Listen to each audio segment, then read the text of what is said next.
Conversion allowed है? नहीं। आपके फोर फादर्स मैंने पढ़ा हिंदू थे, हाँ। तो वो खुद से कन्वर्ट हुए? नहीं।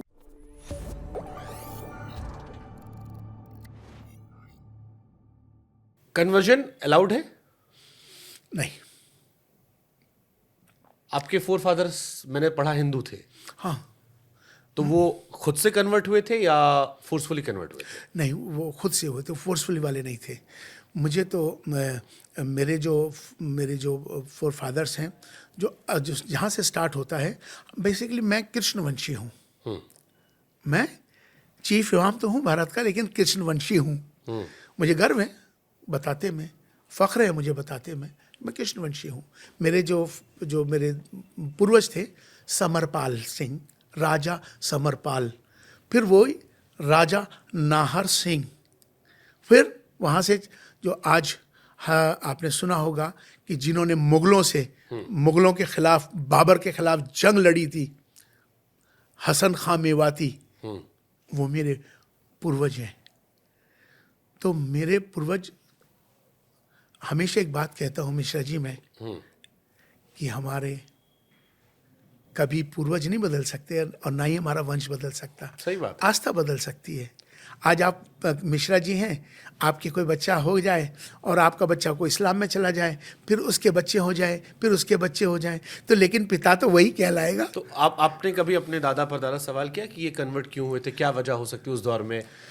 वो उनका जो एक सिस्टम था, उन्होंने जो इस्लाम को कबूल किया था, उसके पीछे एक बड़ी कहानी है, एक पूरी बड़ी बात है, जो कि पॉडकास्ट के ज़रिए से बहुत टाइम कम है बताने में है, लेकिन वो फोर्सफुली वाले नहीं थे। इस्लाम को फोर्स क्योंकि मैंने बहुत सारे बड़े लोगों को सुना, पाकिस्तान सकलैन मुश्ताक क्रिकेटर थे, उन्होंने जिक्र किया कि उनके पूर्वज, आपको बताऊं 99% हमारे पूर्वज सब यहीं के तो हैं, सब यहीं के तो हैं, और कहाँ के हैं? तो जो गल्फ कंट्री का मुसलमान है वो अलग है, वो अरब है, और हिंदुस्तान, पाकिस्तान, बांग्लादेश का मुसलमान ये अलग है। इसमें क्या डिफरेंस है? ये सनातनी मुसलमान है, वो अरबी मुसलमान है, ये भारतीय मुसलमान है। अब जब हम अरब में जाते हैं, तो अरब में जाते ही सब हम लोगों को क्या कहा जाता है? ये हिंदी है। अरब के लोग हमको क्या बोलते हैं? मुसलमान बोलते हैं, लेकिन क्या कहते हैं? हिंदी। हिंदी हम लोगों को हिंदी करके मशहूर है हम लोग, बिकॉज दे अंडरस्टैंड कि यहाँ लोग कन्वर्ट हुए थे। हाँ, हिंदू मुसलमान है, हिंदी हैं ये लोग, हिंदी हैं, हिंदुस्तान से आए हैं। तो फिर एक सवाल मेरे मन में और आता है, जैसे अरब का मुसलमान है, वो आज के टाइम में बहुत लिबरल हो रहा है, समय के साथ बहुत सारी चीज़ों को बदल रहा है। हमारे इंडिया, पाकिस्तान, बांग्लादेश में देखता हूँ कि यहाँ पर अब वो धर्म को लेकर बहुत सख्त हो गया है, कट्टर हो गया है। ये एक परसेप्शन जैसा बन गया है इन कंपैरिजन टू वहाँ के मुसलमान। वहाँ पर कई चीज़ें लिबरल हो रही हैं, हमने देखा मंदिर भी बनाए गए वहाँ पर, उन कंट्रीज़ में महिलाओं को लेकर काफ़ी लिबर्टी दी जा रही है। यहाँ पर अभी भी बड़े ओल्ड स्कूल वाले रिलीजन के कॉन्सेप्ट चल रहे हैं। तो यहाँ इतना सख्त क्यों है, जबकि स्टार्टिंग तो वहाँ से हुई थी? दरअसल ये कट्टरता किसी भी समाज के लिए, किसी व्यक्ति के लिए, समाज के लिए, धर्म के लिए अच्छा नहीं होता। हमें कट्टर नहीं बनना है। कट्टरता आदमी को नेगेटिविटी की तरफ ले जाएगी। बेसिकली हम कट्टर हैं ही नहीं। हमारा जो भारतीय संस्कार हैं, ये जो भारतीय संस्कृति है, वो हमें क्या बताती है? सर्वे भवन्तु सुखिनः, सर्वे सन्तु निरामया, सब सुखी हों, सब सुखी हों, सब निरोगी हों। वसुदेव कुटुंबकम की बात करता है। एक संसार है, एक परिवार है, ये बात करते हैं ना। ये हमारा कल्चर है, ये भारतीय कल्चर है, भारतीय संस्कार है, भारतीय संस्कृति है। वसुदेव कुटुंबकम की बात करती है। भारत एक अध्यात्म है, भारत जहाँ से बहुत सारे धर्म अलग अलग निकले, तो यही एक भारत है जहाँ से अध्यात्म निकलता है। सारे लोग यहाँ का जो मानने वाले जो लोग हैं, वो कट्टर हो ही नहीं सकते। ये लोग नरम दिल के होते हैं। आप किसी सनातनी को देखेंगे, मंदिर के सामने जाएगा झुकेगा, मंदिर मस्जिद के सामने से भी अपने करेगा, दरगाह के सामने भी जाके झुकेगा। सही बात। आज आपको मालूम है, इवन आप देखिएगा वहाँ भी झुकेगा। वो सनातनी है, वो सबका रिस्पेक्ट करता है। और अजमेर दरगाह में आपका जाना हुआ नहीं हुआ मुझे मालूम नहीं, लेकिन आप जाके देखें, अभी गौतम अडानी जी अपनी परिवार को लेकर अभी अजमेर शरीफ दरगाह गए थे। मुकेश अंबानी जी मुझे भी, तो लगता है वहाँ हिंदू ज़्यादा जाते हैं। वही मैं बताना चाह रहा हूँ कि मेजोरिटी जो है दरगाह शरीफ अजमेर में या दरगाहों पर मेजोरिटी हमारे सनातनियों की है। लफ्ज़ हिंदू की बात नहीं कर रहा हूँ, सनातनियों की है। अदर रिलीजन भी हैं जो वहाँ जाते हैं। तो मेरा कहने का मकसद ये कहने का कि ये सनातन सबका है, सबको नहीं, ये लेके सवाल चलता सर है। मैंने इसलिए पूछा क्योंकि आपके पॉडकास्ट के लिए मैं कई लोगों से सवाल ले रहा था, कई सारे पढ़े लिखे लोगों से भी। तो उसमें एक पार्टी की एक महिला नेता, मैं नाम कोट नहीं करूंगा, उन्होंने कहा कि एक सवाल पूछेगा कि मौजूदा दौर में जो नई पीढ़ी के बच्चे हैं वो कई बार इस्लाम को लेकर कंफ्यूज हो गए हैं। और उन्होंने मुझसे कहा, वो अपने बच्चों का जिक्र कर रही थी कि कई बार वो जो प्राउड इस्लामिक होता है वो नहीं रख पा रहे हैं, वो अपनी आइडेंटिटी बचने की कोशिश कर रहे हैं।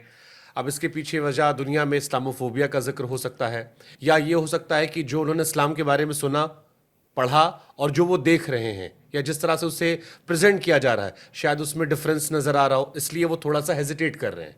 उनका ये कहना था कि नई पीढ़ी इवॉल्व होना चाह रही है, जो पुरानी पीढ़ी है वो वहाँ से बिल्कुल हटना नहीं चाह रही है। तो इसके बीच का बैलेंस कैसे बनाए ताकि नई पीढ़ी के जो बच्चे हैं वो इस्लामिक रिचुअल्स को लेकर उतने ही अच्छे से कैरी कर सकें? देखिए, मुझे लगता है कि ये खाली इस्लाम के मानने वालों में ही दिक्कत आ रही है, ऐसा मुझे लगता नहीं है। हाँ, हो बिल्कुल। ये मुझे हर समाज में नज़र आ रहा है। हो सकता है। मुझे ये जो बुराइयां जो नज़र आ रही हैं, जो जो देखिए, समय अनुसार चीज़ें बदलती हैं। ईयर भी बदला, समय भी बदला, लोग भी बदले, हालात भी बदले, मामलात भी बदले, तो समय अनुसार चीज़ें बदलती रहती हैं। जो हमारी जनरेशन्स थी, जो पुरानी थी, मेरे पिताजी की, उनके पिताजी की और थे, वो कुछ और थे, आज मैं कुछ और हूँगा, आप कुछ और होंगे, हमारी बच्चे कुछ और होंगे। दरअसल ये कि पहले ज़माने में सोशल मीडिया नहीं था, डिजिटल दुनिया नहीं थी, लेकिन आज डिजिटल दुनिया है। इस डिजिटल दुनिया में लोग जो है ना, जो कन्फ्यूज़न ज़्यादा है, वहाँ जो इस्लाम को जो मिल रहा है, जो समझा जा रहा है, कहीं ना कहीं वो अधूरा ज्ञान है। हम पहले गुरुओं के पास जाते थे शिक्षा लेने के लिए, है ना, इमामों के पास, गुरुओं के पास, वहाँ से इस धर्म की शिक्षा मिलती थी हमको, पूरा ज्ञान मिलता था हमको। लेकिन आज हमारा जो ज्ञान मिलने लगा वो सोशल मीडिया से मिलने लगा। यूट्यूब है और उसमें हर आदमी और ज्ञानी है। इंस्टाग्राम है, यहाँ हर आदमी ज्ञानी ज्ञानी है। कोई अपने आप को अज्ञानी नहीं कहता। वैसे तो मैं हमेशा अपने आप को तो ये कहता हूँ कि हम तो विद्यार्थी हैं, हमसे जो सवाल कर रहे हो हम तो कोशिश करेंगे उसको बताने की कोशिश करेंगे, लेकिन हम विद्यार्थी हैं, हम सीखने में हैं। लेकिन हर आदमी, आप किसी को, आपको कोई प्रॉब्लम आ जाए, आप किसी के सामने डिस्कस करिए कि मेरे को ये बीमारी हो रही है, तो आपको सब डॉक्टर बन जाएंगे, सारे डॉक्टर, कोई हकीम बन जाएगा, कोई डॉक्टर बन जाएगा, आपको नुस्खे दे देंगे। तो इस तरह से अभी क्या है, कन्फ्यूज़न है।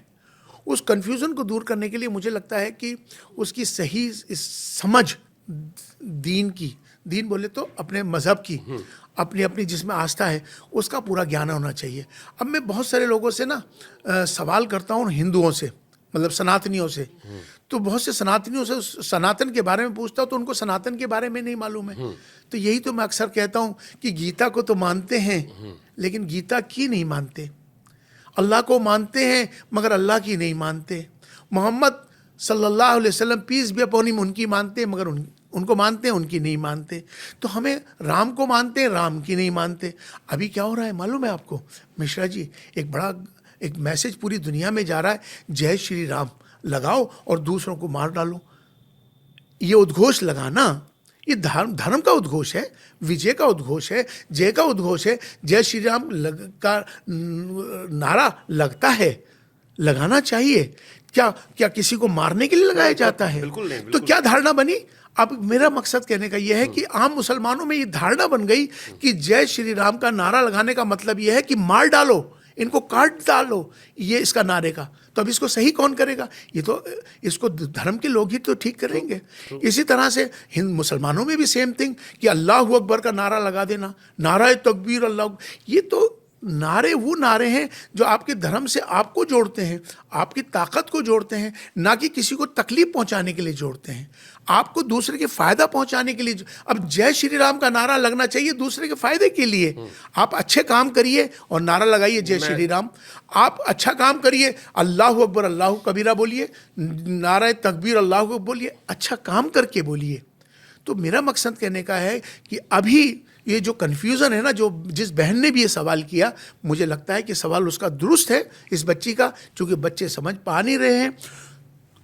चाहे वो किसी भी धर्म के जो धर्मगुरु हैं ना, किसी भी धर्म के, अब उनकी जिम्मेदारी ज़्यादा बनती है कि इन कन्फ्यूजन्स को दूर करें, लोगों को जोड़ने का काम करें, जिससे कि आपस में मिलकर हम एक रहें, जिससे कि हम एक दूसरे की भावनाओं का, एक दूसरे की हमदर्दी का, एक दूसरे का ख्याल रख सकें। मैं जैसे बॉलीवुड की फिल्म में देखता हूँ तो उसमें दिखाते हैं कई बार कि रमज़ान का महीना, अभी तेरे साथ कुछ नहीं करूँगा, या जिहाद का जिक्र होता है तो जिहाद का मतलब एक तरह से माइंडसेट में डाल दिया गया है कि वो लोग जो जाकर नेगेटिव कर दिया, वो लोग जाकर जो बंदूक उठा लेते हैं या बम फोड़ देते हैं, वो जिहाद माने नेगेटिव कर दिया। जबकि जिहाद एक पॉजिटिव शब्द है।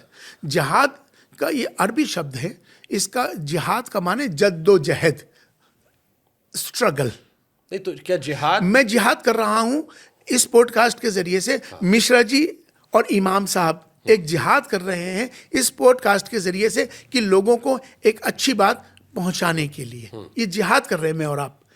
ये जिहाद है, एक जिहाद अंदर का जो अपने आप को प्योर करे, वो जिहाद करना है जिससे कि मैं एक सच्चा बनूं। मुझे वो जिहाद करना है कि बुराइयां मैं अपनी बाहर निकालूं, बुराइयों से लड़ने का नाम, मुझे खराब चीज़ों से लड़ने का नाम, उस जिहाद पे मुझे जाना है।